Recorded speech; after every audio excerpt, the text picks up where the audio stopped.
सर्व श्रोत्यांना आदरपूर्वक नमस्कार. आजच्या भागात आपण पाहणार आहोत शिवपुराणातील महादेवांचा यतीनाथ आणि हंस अवतार.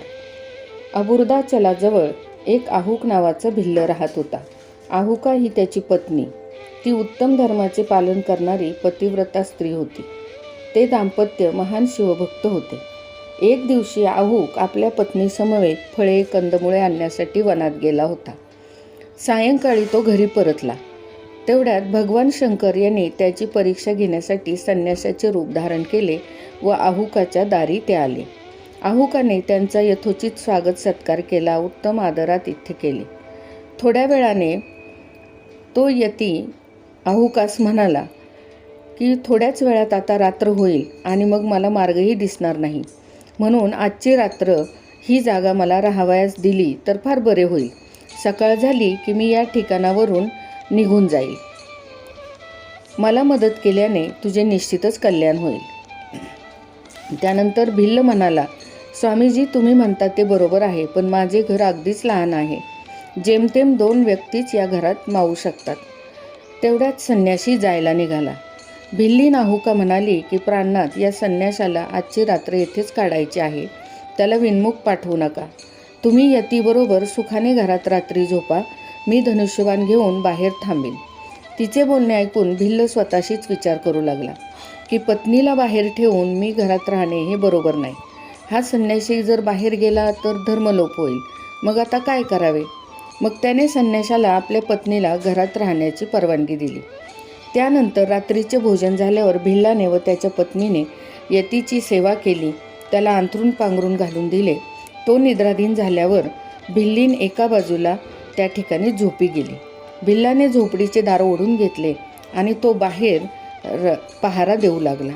रात्र वाढू लागली तशी जंगलातील हिंस्र पशुपक्ष्यांचा वावर देखील वाढू लागला आणि नेमके त्याच रात्री एका जंगली श्वापदाने त्याच्यावर हल्ला केला आणि त्यास खाऊन टाकले.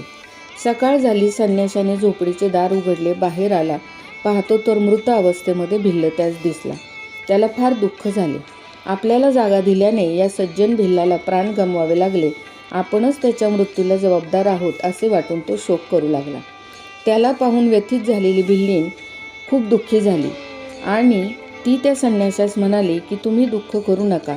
माझ्या पतीला स्वधर्माचे आणि कर्तव्याचे पालन करताना मृत्यू आला आहे. त्यात वाईट वाटून घेण्यासारखे काही नाही. आता पत्नी धर्माला अनुसरून मी देखील सती जात आहे. भिल्लिनीचे बोलणे ऐकून संन्यासी थक्क झाला.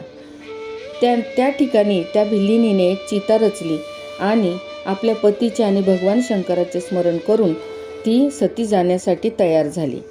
त्यावेळेस भगवान शंकर तिच्यासमोर प्रकट झाले आणि म्हणाले की खरोखर तू धन्य आहे. तुझ्या उत्तम आचरणाने आणि भक्तीने मी संतुष्ट झालो आहे. आज तू जे मागशील ते मी तुला देईन. त्यावेळेस भगवान शंकरांनी तिला असा वर दिला की तू पुढील जन्मी नैषद देशाचा राजा वीरसेन याचा पुत्र म्हणून तुझा पती जन्म घेईल. त्याचे नाव नल असेल आणि तू विदर्भ नगरात भीमराजाची कन्या म्हणून दमयंती या नावाने जन्म घेशील. तेव्हा यती रूप हंसाचे रूप घेऊन मी तुम्हा दोघांचा संयोग घडवून आणीन. अशा प्रकारे महादेवांनी तिला आशीर्वाद दिला आणि त्यानंतर ते अंतर्धान झाले. त्यानंतर भगवान शंकर त्याच ठिकाणी लिंगरूपाने स्थित झाले. तो भिल्ल आपल्या धर्मापासून जराही विचलित झाला नाही, म्हणून त्या शिवलिंगास अचलेश महादेव असे नाव देण्यात आले. जो कोणी महादेवांचा हा यतीश्वर आणि हंस नामक अवतार किंवा त्याचे परम पवित्र असे वर्णन ऐकतो किंवा ऐकवतो, त्यास यश, आयुष्य, भक्ती वृद्धिंगत होते आणि त्याचबरोबर इहलोकी सर्व सुख भोगून तो अंती शिवलोकी जातो.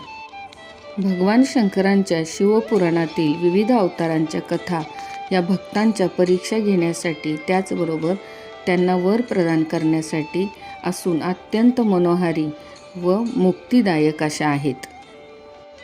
बरेच वेळा आपण नल दमयंतीचे आख्यान वाचले किंवा ऐकले आहे आणि खरोखरच वचन दिल्याप्रमाणे महादेवांनी हंस रूपाने नल आणि दमयंती यांना मदत केलेली आपल्याला दिसून येते.